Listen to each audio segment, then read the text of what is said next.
When the clarinetist blows into the instrument, a reed in the mouthpiece vibrates, creating sound.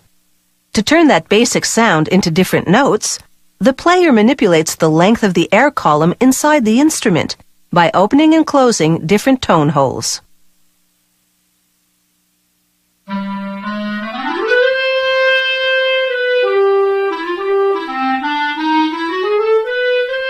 The standard clarinet has 24 tone holes.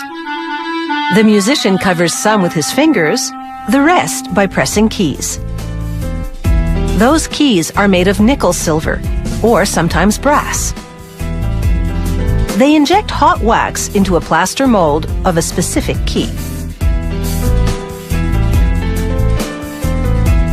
Then, using hot wax, they attach several models of the same key onto a stem.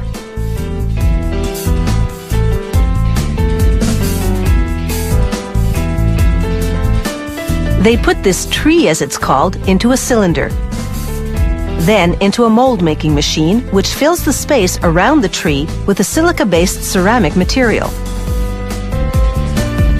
When the ceramic hardens, they melt out the wax through an exit hole at the bottom, leaving behind a tree-shaped cavity.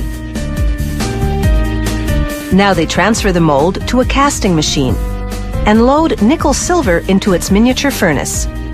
The metal melts and fills the entire cavity. To cool and solidify the casting, they submerge the mold in lukewarm water. The metal contracts as its temperature drops, loosening from the mold. They extract the tree and remove the keys. Then they grind off the little stub left on each key.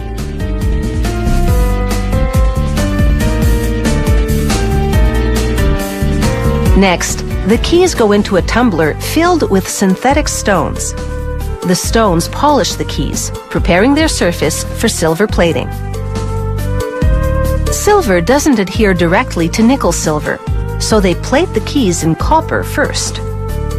For each layer, they submerge the keys in a chemical solution, then apply a negative electric charge while running a positive charge to pieces of the plating metal.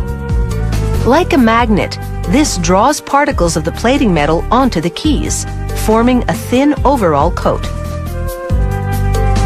A clarinet's two-part body is typically made of wood, or, like these, plastic resin. A computer-guided drill bores 24 tone holes, and 40 smaller holes for the posts which support the key mechanisms.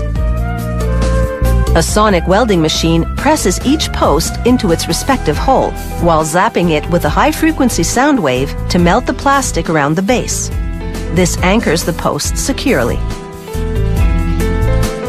The next machine reams a hole through the head of each post for the rods that operate the keys. They wrap natural cork around the connecting ends of the body, then illuminate the interior for a quality control inspection. It's time for the final assembly. They lubricate all the moving parts, then install the 17 keys onto their mechanisms.